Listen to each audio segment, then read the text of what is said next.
Welcome to the Stop Over Drinking and Start Living podcast, where high-achieving, goal-oriented rebel women come to learn how to live a vibrant and fulfilling life without requiring alcohol to get through it.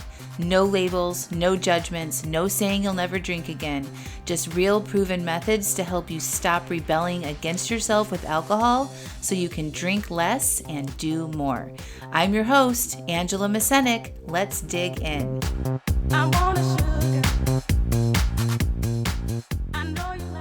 Welcome to episode 216. What is emotional resiliency? Hello, hello, hello. I am so excited right now. We are, at the time of this podcast recording, only literally exactly 24 hours in since I opened up the doors to Alive AF coaching membership and the Alive AF subscription box. And we're almost halfway sold out of the coaching membership, y'all. So I don't know if it's going to last through the end of this week. If you want to come in, you should come in. I'm going to go over some of the details of that at the end of the podcast. And of course, all the things are linked up here in the show notes. But in this process of me creating this new program and the subscription box and doing something absolutely brand new, I've never offered a monthly membership before. I've never sold anything retail before or products actually online. And I definitely have never done a subscription box before. It takes a lot of being willing to be uncomfortable. And so I wanted to talk to you about this idea, this term of emotional resiliency. And I actually looked up the definition on the old Googles of what is emotional resilience or emotional resiliency. And it says it's your ability to respond to stressful or unexpected situations and crises. The amount of emotional resilience you have is determined by a number of different things, including your age, identity, and what you've experienced in your life. And I think that that's true. And I'm going to get very specific in emotional resiliency and what that means when you are going to go learn something new, try something new, put yourself out there, change your habits, change your behaviors. And of course, all of this you need to apply to looking at your relationship with alcohol. So keep that in mind as we're going through this podcast episode. And I'm actually going to begin by just telling you a story of my emotional experience yesterday, which is a few days in the past now by the time you're listening to this, but the day that I launched Alive AF. So the day that my email was scheduled out to go to the wait list, and that the cart would be open basically for both the box and for the Alive AF coaching membership. That morning, I was experiencing very high anxiety.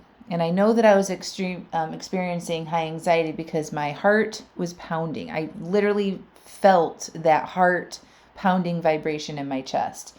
I felt edgy. I felt kind of like I had too much caffeine, that kind of feeling. I was probably really thirsty. I'm trying to remember exactly what the physical sensations were, but those were the big ones. Sort of this edginess, hyperness, heart palpitations, heart pounding. And it was so noticeable that I had to pay attention to it. And so I was like, wow, this is pretty intense. What is this about? And I paused and I put my hand on my chest and I just breathed. And I let myself sit with that feeling. And I've taught this to y'all in many different aspects in this podcast. If you're in my coaching programs, learning how to pause and check in and name and breathe through and process your feelings is a skill. And so I did that yesterday, and what I found that was underneath that anxiety, when I asked myself, where is this coming from? Why are you so anxious about this? It just brought me right back to being in middle school. I felt very familiar feelings of, I asked this boy out to this dance when I was in middle school, and he said no. And then I think he even made up some excuses to why, but then I went to the dance and I saw him there with another girl. And so I just, that for me, it was just this real quick, I immediately connected with what that felt like. And that felt like rejection. And so the anxiety was there because I was worried very unconsciously that I was going to be rejected in this launch. This is not something that I actually believe, but that was sort of like the background motor that was running. Okay. And so what I did was I just went in and I'm like, oh, wow, that's interesting. Like, it's okay if you're rejected. Like you are living, you're putting yourself out there. You know how to handle this. And this is what living an alive life looks like. It's doing big things. It's taking risks. It's putting your offers out into the world. It's being willing to be rejected. It's being willing to have and experience a failure. And so I just kind of talked to myself that way, very gently and loving, and I breathed and I processed those emotions through, and I was able to regulate myself. And so that heart palpitation and sort of stressy, anxious feeling came down, didn't completely go away, but it was so much better than what it was earlier in the day. And then I just decided, I'm like, okay, I'm going to step away from this right now. Like, it is what it is. I'm releasing this over to the universe. And I went and did some food prep just to like get away from my computer. And then, of course, my emails went out, and then it was a huge hit, and like tons of people are signing up for this thing, whatnot. And then I experienced another wave of emotions. It was almost like this relief and this, I felt nauseous, like this, I was like holding in a lot of these feelings and just like waiting, like I didn't know what was going to happen. This anticipation was building, building, building. And then when, everybody started signing up, it was like, it was just kind of like a release of all of that. And I allowed myself to feel that too. And I checked in and I did the same process. Like I put my hand to my chest and I processed that feeling. Okay. And I got aware of that feeling and I recognized the feelings and I just acknowledged them and processed and breathed through that. And this is important for you to understand because even me, somebody who has what I think is very strong emotional resilience. I am very in tune to how I feel. I know how to check in with myself. I know how to process my feelings. I know how to interrupt feeling a certain way and then it driving negative behavior. I know how to take care of myself, all of that, right? And it still happens. Like it still happens when I put myself out there and I do something new. And I don't think that this is a problem. This is just being a human who, like I said earlier, is going for bigger things, right? So when we go for bigger things, we tend to have bigger emotional responses to it. This is just our programming. This is how we've been designed to keep ourselves safe from any sort of external threats and dangers. And there's really no threat or danger here, right? Like the worst case scenario is that I put myself out there. I, offer something new to people and nobody buys it. But nobody's going to die, right? Like nothing terrible is going to happen. And so, your body doesn't really know that. Your brain doesn't really know that. That's not the rational side of you. It's just like, oh, this is unknown. Oh my gosh, right? And like freak out about it. And so it's our job, because we actually have a higher part of our brain that's able to observe this and notice this and check in with this, can come back and sort of manage this better and interrupt the actions that we often take from those primitive type emotions that come through. Does that make sense? So rewind 5 years ago, if I was going for, say I was pitching a client, I used to work in advertising in pharmaceutical sales, and I worked in advertising agencies. Say there was a big project that I was in charge of, and I was going to go and pitch a hospital to use our clients, our services at this agency. And it was a big annual contract or something. And it was, hundreds of thousands of dollars with all of these resources attached. And I would go in and I would pitch this to the client, and then I would feel this way, right? Like I would feel really anxious. And then I would come home from work. I would just know that I was anxious and would think that that's a problem, right? I wouldn't have gotten curious and like, what's going on? Like, what is this about? I just would have come home from work and be like, oh my gosh, I'm on the edge. I need a drink. Okay. And I would have numbed that feeling of that high anxiety. Okay. And I never would have gotten to the process of like, oh my gosh, I'm just actually scared of being rejected and work through that. And like, there's no risk here. You know what I mean? Like exactly how I work through it and how I just explained it to you. So what I would do is I would come home and numb that feeling and then go to bed, right? And then wake up in the middle of the night with sweating and heart palpitations. And I would be pissed off at myself that I did that. And I felt like shit. And I would be mad at myself. And then I would be like, I'm not drinking tonight, And then I would probably like make some green juices and like do some crazy restriction that day. And then by the end of the day, that anxiety never got addressed. I just threw alcohol on top of it. Now the alcohol has been processed out and I'm still there. My anxiety is still there. How I feel is still there. And I probably would be like texting my friends saying, hey, meet me up at the wine bar, or telling Pete, I want to stop off before I come home from work. Or I would stop and grab a bottle of wine if I didn't have any. Or I would just come home and, pour myself a glass of wine real quick. That's the difference. And now, because I have this emotional resiliency and I'm great, I have this skill set of pausing and processing and naming my feelings and not letting it direct my day, right? Or ruin my day or affect anything else. I'm so much stronger, right? And so I feel like I'm more able to do bigger things because I know that those emotions that I have when I do big things aren't problems.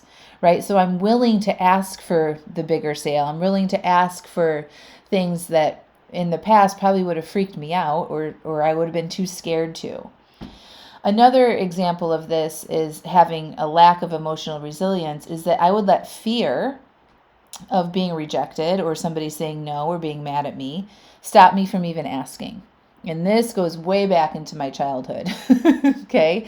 I won't get into that, but an example I have as an adult is when I was working at the advertising agency and I was severely underpaid for what the kind of projects I was bringing in and the relationships I was having with my clients. There was a male coworker there that wasn't bringing in nearly what I was and was making a third more than me.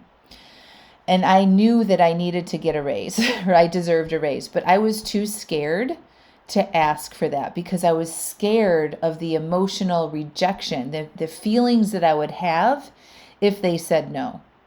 And so that fear stopped me from asking for it, for what I deserved.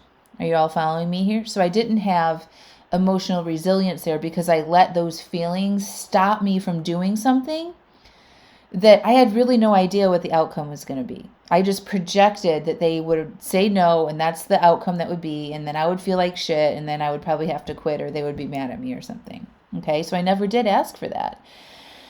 If I had more emotional resilience, and I knew that that's normal to be scared, and that I could handle the feelings if they said no, or if it was the worst case scenario, I would have went in there and asked that. Now where I am in my life, I would have absolutely no problem going in there and asking them for what I deserved. And even if they said no, I know that I would be able to handle it because of this emotional resilience that I have built over time. Okay. So bringing all that back together, those are just two different stories, right? So the first story was how I used this skill, this emotional resilience that I have to recognize these very uncomfortable, difficult feelings that came up in the process of me doing something different, something new, and how I handled that and how it didn't affect my day. Like I wasn't running into the cabinet and eating last night. I didn't totally waste a lot of energy. Like I was able to stay pretty stable and just kind of check in and process throughout the day and stay on track with what I wanted to do and take good care of myself, right? There was not like this bad outcome at the end of the day where I needed to numb or escape or hide because I was emotionally fried, right? And then in the other story, I was telling you how I didn't have emotional resilience and I wasn't able to move forward where I wanted to go or what I thought I deserved because I was scared. And I let that fear, that lack of emotional resilience, and what might happen, like a negative outcome, stop me from going after what I want. And when I talk to you all about building your emotional resilience or learning how to process your feelings, and once, I say this all the time, once you learn how to process your feelings, you can go for bigger things. You can, go out there and make new friends. You can start a new job. You might want to write that book. You know what I mean? Like I talk about what you can do when you learn how to feel uncomfortable. This is sort of what I'm talking about. And learning how to feel and to understand your own emotions and what you do in response to them is the first step, okay? And it's the same step when you want to stop over drinking. So we need to understand where you're not willing to feel uncomfortable. So is it the end of the day when you are anxious and bored, or lonely or exhausted? Like, what emotion is there that you haven't been willing to feel? And instead, you want to go escape that feeling and have drinks, right? So that's the first step when we look at changing your relationship with alcohol and building that resilience. So we start with that. We're like, okay, so I notice that when I'm bored, I drink. Or if I'm happy, I want to celebrate something. I want to feel more happy, so I drink. So it's like, okay, so we need to learn how to be with happy all by itself and not need to add anything to it. Or we need to learn how to feel bored and understand what that feels like in our body and move through that and process that and interrupt that pattern that boredom drives your drinking. And the more we pick away at those emotions around the alcohol, we will stop needing alcohol to deal with our lives or to make it better. Okay? And then once you do that, then you'll notice other areas of your life where you might be reactive to certain feelings, like in your relationships or at work or with your kids or maybe something around your past, right? And when you can check in and notice how you feel, because everybody has triggers in their lives, right? Everybody reacts to things, and sometimes certain people react to certain things and certain people wouldn't react to certain things, right? So we all know that this is true because just look at the political environment, look at COVID, look at, big natural disasters, mass shootings. Like, so many different people have different triggers and reactions around that. And so we're all different. But what we do have, everybody has our emotions, but we're all triggered by different things, and everybody has different triggers in their life. Like it could be, around your marriage and your relationship with your kids and the relationship with your spouse and the kids. I mean, there's just so much, right? Like, what gets you going? What do you notice in your life that you feel a big emotional response to? We all have that. And when you can learn how to be resilient to that and check in with that, understand that, and learn to respect yourself around that and not make that be a problem, you interrupt those behaviors that you don't want to take. Okay? And then that's when the fun part comes in. That's when you get to be like, okay, I can feel uncomfortable, right? I can work through this. Even if I fail, I know I can handle it, right? So that's where I am 5 years in, and I'm doing something brand new. I've never done these things before, right? I really didn't know the outcome, even though I believed really, really hard that it would be a huge success, and it is. I also knew that if it wasn't, I would be okay because of that work that I have been putting in and checking in with my feelings and tuning into myself and understanding myself and knowing myself, right? I trust myself that no matter what happens, I'm going to be okay. And I'm not going to run off and start drinking or totally self-sabotage or something like that. Does that make sense? So that's what's available to you when you build your emotional resilience, is that you get to experience bigger things and not have it turn out to be totally like detrimental to you if it doesn't work out in the way that you think it should, right? So if my outcome would have been like nobody signed up for these programs, I would have just been like, okay, let's figure out how to sell this differently, or maybe I need to tweak something, right? I would just go into problem solving mode and figure it out versus like curling up in the corner and just closing it all down and, calling myself a failure, right? So that's just sort of defining emotional resilience, why it's important, why learning about your emotions and your triggers are so helpful for you, especially when you want to change your relationship with alcohol. Because remember, when we're over drinking, it's in response to how we're feeling. The action of over drinking really isn't the problem. It's the symptom of the problem. Okay, I just wrote a blog post on this. I'm actually going to link that up in this podcast too. Over drinking is a symptom of a bigger problem.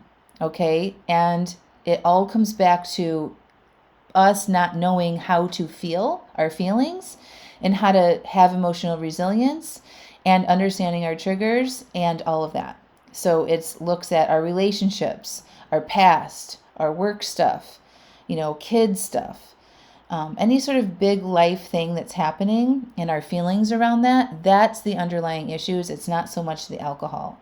And in my programs, I give you a foundation and a framework to help you start cutting back right away. But then we get to work on the bigger stuff. And that is that building that emotional resilience, learning how to be uncomfortable on purpose, pausing and processing your feelings, learning what's happening in your mind when all of this is happening too. So you should really consider joining Alive AF because we work on this inside there. It's actually a very easy program. The first emotion that we work on is urges, which is, everyone's scared of urges, and urges, I have to fight the urge, resist the urge, all that. But that's the first one that we work on so that you cannot be scared of urges when you have them and you want to drink. There's tools in that Alive AF program that helps you understand what's happening in your brain and in your body when you have an urge. There's nothing wrong with you. And there's worksheets, and there's a 30-day goal that you plan out. And there's just a really easy program to get into, start to get some easy wins for yourself. You don't need to figure out exactly what your relationship with alcohol is going to look like at the beginning. You can take it week by week. We have live workshops every month. The first workshop is on, let's see what the date is. It is on March 12th. And the kickoff workshop for the Alive AF program is changing your alcohol identity. And it's going to be a good one because we all have an alcohol identity, like who we are. I'm this fun person that drinks with my friends and da-da-da-da-da, right? There's an identity that you have with alcohol. And to make permanent changes with your relationship with alcohol, we need to change that from the very beginning in a fun way that keeps us motivated. So that's going to be the first workshop inside the program. And then at the end of the month, we have a live group coaching call where you're going to come in and get the support from me and get coached on the things and some of the obstacles that you might be facing. And we have a private Facebook community where you can get written coaching as much as you want and connect with other members in the program. And it's all very exciting and fun and doable. We're going to have some fun challenges. And it's a no-brainer cost. It's $97 a month. And if you sign up now and pay for a year in advance, you get 2 months free.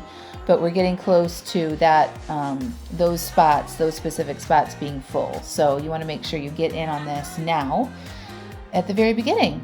So that's what I had to say about Alive AF, the monthly coaching program. And then if you want like real things that you can touch and feel and taste and do, you should get the Alive AF quarterly subscription box, where every quarter I send you a customized box of all my favorite things, a non-alcoholic drink, a journal, a book, things that will support you on your journey to stop over drinking and have fun while doing it. All right, my friends, I love you so much. I believe in every single one of you. And that's all I got for you today. All right, we'll talk to you soon. Bye.